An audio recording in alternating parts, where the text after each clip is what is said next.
It is late at night and we are off the grid. And while I cannot vouch for anything else in this world, I can vouch for those two things. It is late night and we're off grid, and we're not just off grid. We're being powered by the car tonight. I'm going to switch that over. I'm going to show you that in a little bit because I think that's the feature of what I want to talk about tonight in my forever conversation of democratizing power.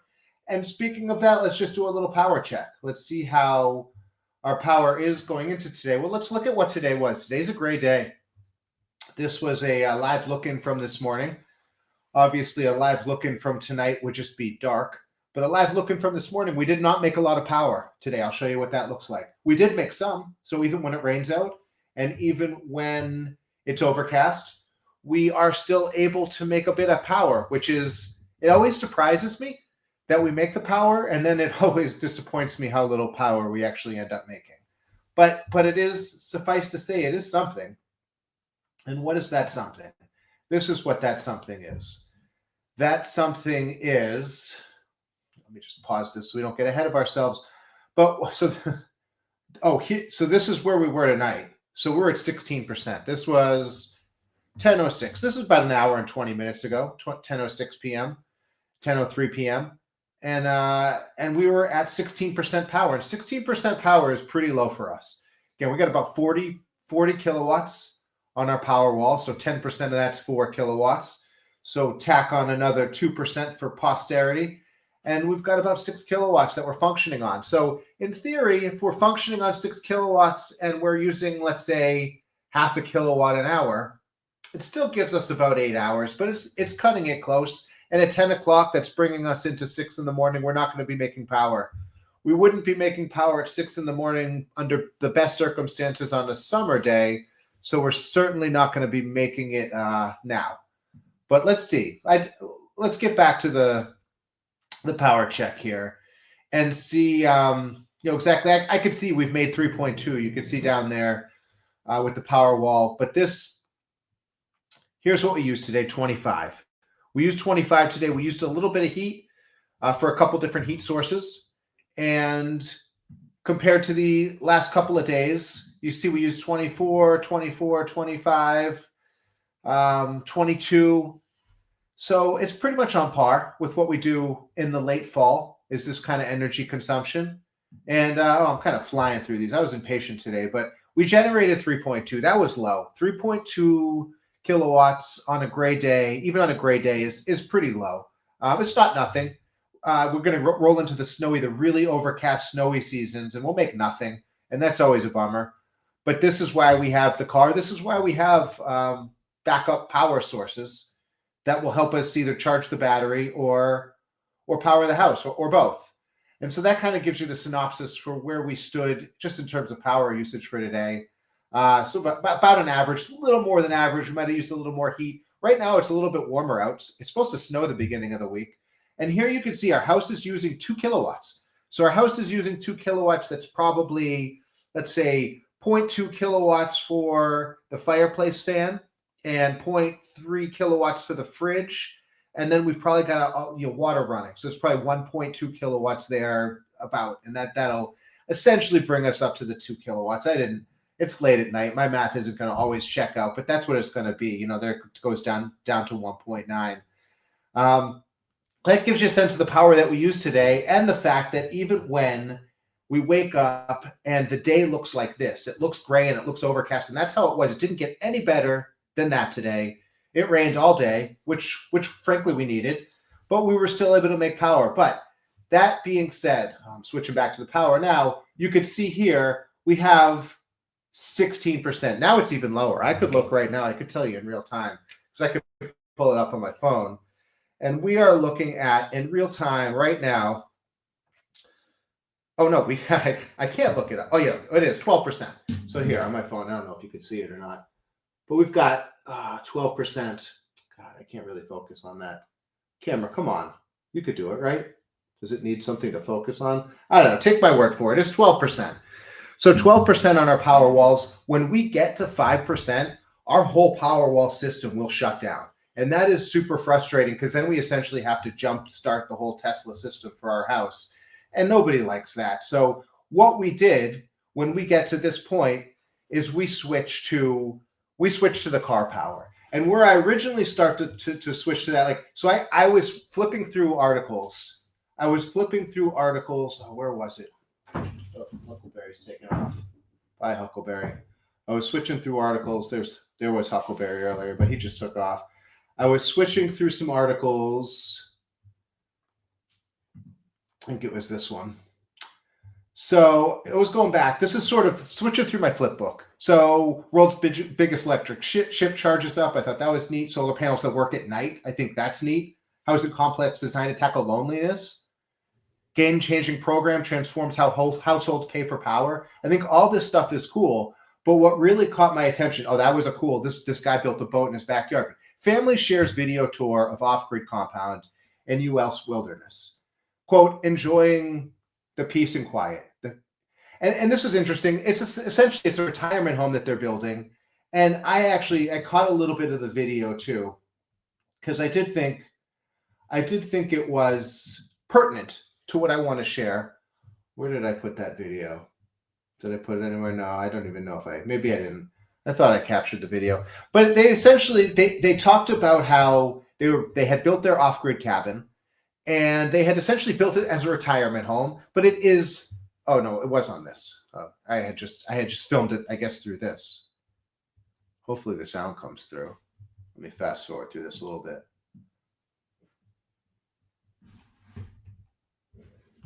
No, it doesn't sound like there's sound in here, but that's all right. So you essentially get the idea. But what it was short on details. I thought it was a neat concept. It doesn't really show their solar panels at all. And it doesn't really give any idea of how much power they use, what they use for backup power, how they switch over. And so it just got me thinking that I should probably share this video, which I just took. I did just take this. I can't find anything. Where did everything go for me today? Did I not?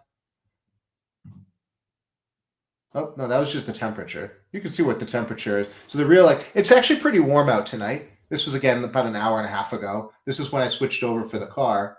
But apparently, let me see if I can find this. I just must have not. Here it is. All right. Well, it's just about 11 o'clock p.m. here on Sunday night on the off-grid farm. I'm going to stop and narrate my own video as I do this. But it's dark out. It's not just that. I just didn't have a good flashlight. And we are running low on our Powerwall storage, our Tesla Powerwall storage. And this is a good time to switch over to the car. 12%. With our car. 12%. And to give you a little demonstration on how we do that, I probably could have done it during the daytime so that... It is satisfying to interrupt myself. I've never really done this before. I've given presentations before, but I've never interrupted myself in this way, and this is satisfying. But this is our Ioniq 5. It was easy to see, but here our generator on wheels. Ioniq 5, and we've got our solar shed. And our solar shed not only has our... It's just the profile of the roof right there. You can see it on the back side. There's the panels. 36 solar panels on the back side, but it also has inside 3 Tesla Powerwalls for a 40 kilowatt storage. I hope you can all hear that. And a gateway and 2 inverters that transfer the power from solar DC to house AC. But also we've got a cable that we can hook into the car with an inverter. And I'm going to show you how that goes so that we could switch everything over. So I'm going to set the light up here. Oh, there are comments. I can get distracted by comments. I just realized there's comments. But it's kind of fun to see it in the dark, because that's usually how it goes down, is that we stumble out here at some point late at night and we switch over. And so let's see if I can... All right. If we can get it. So this is I can get too distracted by these comments. Kind of... More important is switching over to the off-grid here. Inverters. Adapters. I meant to say adapters is what they really are. One is an adapter, the smaller one that I'm holding, that transfers from the Tesla NACS port to the CC port that can plug into standard. And this kind of transfers it over from the NACS port, that's the Tesla NACS port. Should just let myself talk. To the CCS port that our vehicle to load inverter hooks up to. So we're going to open up the charge port here. Hopefully you'll see that better in a minute once the charge port door opens up. And we're going to plug the Tesla. First thing is to plug that Tesla adapter right in there. I got terrible lighting. I got to come back out here with better lighting. vehicle to load adapter. This pretty nifty thing here. This thing is fantastic. This is the Hyundai vehicle to load adapter. We had originally gotten this when we had the 2022 Hyundai Ioniq 5, and that had a different charge port, which is why I don't know if they actually switched over or not, or you just have to use the adapter. But we do have also the Electron adapter, and they both work well. We just like this one works a little bit better for the conditions that we use. And this is from Hyundai, and we're going to hook this right up into that. So these connect to each other. And you can hear it lock in. And now here you've got the spot where the vehicle to load will go. Let me see if I can get a better shot of that with the flashlight. My flashlight's dying too, but yeah, you can see how we're going to plug in. And so we're going to take our vehicle to load transfer setup plug switch, and we are going to get ourselves set up in there, snap it shut, press the button so the green light comes on, There we go. and presto changeo, the car is now set up for vehicle to load. And we know that because if we go inside and look at the dashboard, we're going to see something different on the dashboard. We're going to see transferring vehicle to load. We have 44% power in the car, but that still gives us 37 hours and 38 minutes. Now, granted, we're not transferring to any load right now, so there's no power being taken out of here. But you can see how much possibility there is and how these are really little, just kind of storage with 4 wheels. It's battery storage, it's a generator with 4 wheels. And so now we're hooked up, car's all hooked up, green light's on, but we're not switched over yet. So how do we switch over? Is we go into the solar shed itself. And I apologize for the terrible lighting, but it is what it is, and this is usually the conditions that we switch over in. It really is. This is normally how I see it. What we have to do to deal with it. It's like first And so you person can see in the corner, perspective. there's 3 batteries. They got a little glow, little green light glow to them. And trick to anybody who's got Tesla Powerwalls, if anybody's listening to this and your Powerwall is not working properly, the first thing to just do is switch one of those lights. There's a little toggle switch on the back. Is switch one on and off real quick. I did find that lesson how it Means they're working. very handy. And then this is the Tesla gateway. This is the brains of the operation. This decides how much power we need, when we need it, if it's pulling from the panels, if it's pulling from the batteries. And what we're going to do is we're just going to open this up, take a peek in here. And you can see that we've got a couple of switches. This is all locked. And when we do get below 5% and below battery on our Powerwall, and our Powerwall shuts down, the way we really have to jumpstart it is by taking the actual cover off this panel. My guess is it would void the warranty. So I haven't done it, but I have seen our Tesla engineer many years ago when we first got it fired up and we were having problems 5 years ago when we had it installed. I had seen him jumpstart this off of essentially his truck. So it was pretty. It's nice to know that there's options and there's backups, but this thing works really well. It's really reliable. So we really did. They told us to never switch that off, so we won't. Nope. But this one, when we switch over to the vehicle to load, to the generator, so to speak, we're going to shut off the solar breaker, and we're going to shut off the energy storage disconnect. And that's just the battery. So it's just so they don't making communicate. sure the gateway is not communicating with the solar panels or the batteries while we do our switchover. Yeah. And what's nice is we've got the electric fence. So this is for the cows and the pigs and all the farm animals, the chickens. The electric fence is our indicator that everything is still working and or There's about a mile or two of electric fence, I that's think. a nice I haven't added it up, in-house but maybe a light mile and a half. indicator. Mile And so change. here, this is our sub panel. Our sub panel that comes from the house. We wired the entire house to this panel. So this And it's underground. It's in a trench underground. So all of the electricity, the main panel comes from the house out to the solar shed and back. So it's it's a two-way street because we're bringing power into the house. We're pulling power out from that. We're pulling power out from the house. controls everything with the flip of one switch. As you can see, this is our general plug It's our disconnect. This is our manual. So basically, this is the top is the house. This is the house main. And this is the generator. This is the generator plug. So what you... So it's 200 amp service, as you could see. And then it's about have to do 40 is amp. you actually have to turn off the house main in order to turn on the generator, so that they don't So it does limit the volume of power you can bring in, which is something we're looking at investigating, because there's options, way more options now than when we built our house 5 years ago. And so it would be nice to maybe explore some options, but this works just how we need it. So cross currencies we're gonna go with this for now. Electricity doesn't get all fried out. So let me see if there's a quick way to do this. Or let me see if I could show you. Yeah, there isn't. I don't know if you could see Spoiler alert. Spoiler alert me. There isn't. Probably hear it. Let's see if I can. I'll do it a little slower. Usually I could flip it Good quick idea. and you won't even know that it switches. Nothing. No, nothing do even it looks slower. in the house. But I'm going to do it a little slower here so that Good we can idea, see Jonathan. it, sort of how it works. So main house shuts off. So the house is off now. Because this now is shut off. So hopefully all the animals Electric stay fence in for a is shut second. off. And then you slide this up and you put the generator.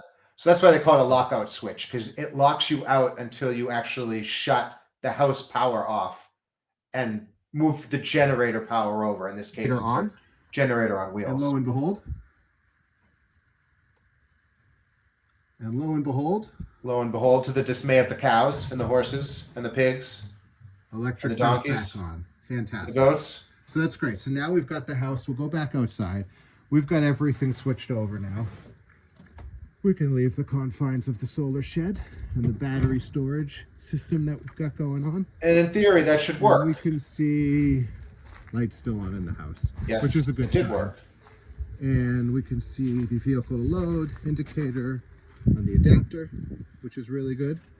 So these are all the good signs. Check and check. Lights look on. And Adapter now we can looks check the running. power in the car and see what that vehicle load is saying now. So we've got 18 hours and 49 minutes. Now that it's powering the house, that makes more sense. It does. Still only 44% power. So you can imagine if we, double that, at 100% more power, be at 88%. Or if we're at, on 120% more power, get ourselves up to 100, you could really give yourselves a decent amount of backup power just from one vehicle. Our vehicles double the amount of power that our house normally carries. It says transferring vehicle to load, but clearly we've transferred and we've got power going to the house. So we can then check our app and just see how much power we're needing right now. My guess it's 0.5, 0.6, 0.7, somewhere in that range, because it's nighttime. Everybody's sleeping but me. Even the dogs are sleeping, the cats are sleeping. The cats Huckleberry just got up. He did just get They're up. probably scheming. But as you can see, lights are on, house is powered, internet's on. Yep. Clearly, if you're listening to me, if you're watching me, internet's on. You can see the lights are on. We're doing it all powered by our vehicle, which I know you can't really see in the dark, but now that you see the blinky light and you know where it comes from, and you see the profile of the solar shed and how dark it is, you see that it's possible. So living off the grid Anything is possible. And it doesn't need to be in a remote, far away place. It could be right around the corner from civilization. And that is how we switch from our battery power, our Tesla Powerwalls, to our backup generator, which just happens to be our generator on wheels, the Hyundai Ioniq 5. Exactly. So, thanks. I'm going to do another video during the day. You'll see it much better. But this is fun. You get to see it how I always see it. I always see it in the dark like that, and I always see it usually when it's pretty cold. Here, I'm just going to fast forward so you can see at least the control panel on there. I usually do it when it's cold out, or it's snowy out, or it's rainy out, or it's just really crummy out, because those tend to be the conditions where you just don't have as much power. And so I think if you were going to design this system from scratch and have the ability to have the manual transfer switch and all of the adapters closer to the house, that would be helpful. But since our solar shed sort of had to be a little bit of a distance just to be able to capture the sun because we're out in the woods, but we're only a mile from town. So we're close to town. We're close to a big city. We're off the grid, but we're not remote. we're not removed, we're not isolated, we're none of those things. We live a very contemporary lifestyle. We have 3 kids, 3 teenage daughters. Everybody needs the internet. Everybody needs television. Everybody needs the modern amenities and the modern things that we, flushing toilet and all of just the things that you take for granted until you can't really use them. But now where we have to make certain sacrifices, it's great because in storms and inclement weather, we know how to manage our power. And we're lucky that we've got the car that supplements, that really gives us that extra boost. So that's really, I had looked at this this video and it was really interesting. I do wish it had the sound because it was narrated, but it was talking just about how remote that they live and how removed and isolated that they are and they want to be. But that's not how we wanted to be. That's not how our family wanted to live. So we designed a very different setup. And our house is for suits a very different purpose. So that's exciting for us, and it works for us. And so now I am coming to you live, powered by the car.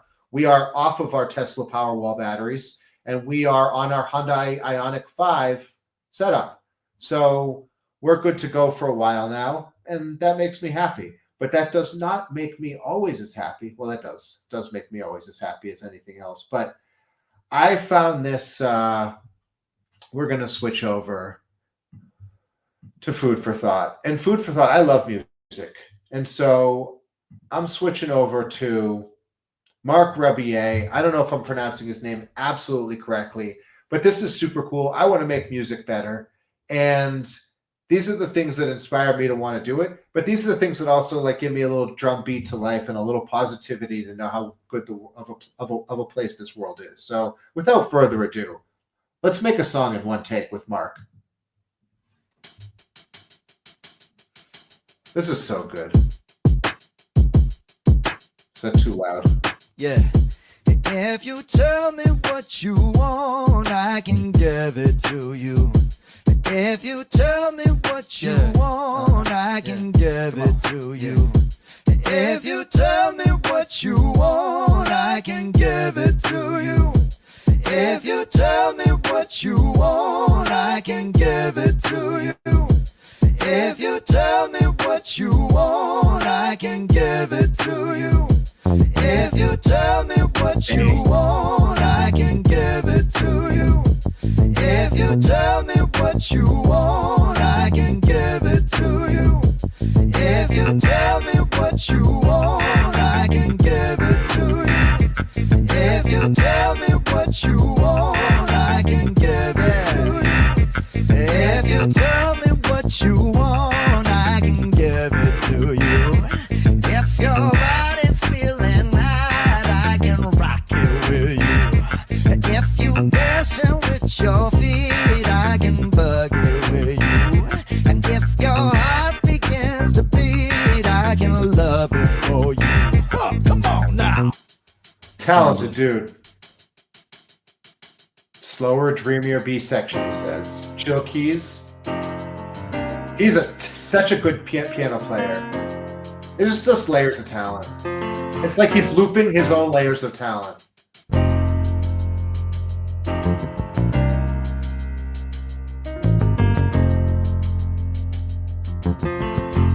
I've never been to one of his shows, but I would love to go.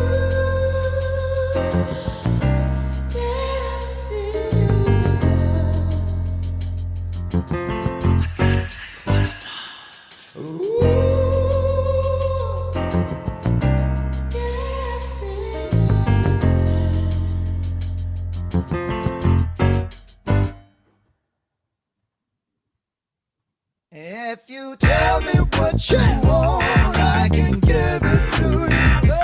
If you tell me what you want, I can give it to you. If you tell me what you want, I can give it to you. You gotta wait. If you tell me what you want, I can give it to you. I can give it to you. Anything that you want, I can give it to you. Anything that you need, I can give it to you. Anything that you want, baby, I can give it to you. Anything that you you tell me what you want, I can give it to you. It's so good, though. If you tell me what you want, I can give it to you. If you tell me what you want, I can What are we give still it doing? to you. If you tell me Dance what myself you every day. want, I can give it to you. Yeah. That was awesome. But I got to end on that note. That's a lot of fun. We got to, this all is all about keeping it light. We're on the off-grid farm. We got to keep it light to stay powered. And that gives me, that keeps me light and zaps me with a little bit of that positive energy and that joy and that good vibration. So thanks to everybody who kind of tuned in and watched this. Hope you've had enough power for your day. We've just snuck by. We're on car power, but that's all right. Switch to the power you need and do what you got to do. And be good to yourself at the end of the day. Make sure you save a little in the tank. Make sure you recharge your batteries. And I'll see you soon. I got a bunch of stuff I want to talk about, but we'll see. I'll probably ramble on another time. Catch you later.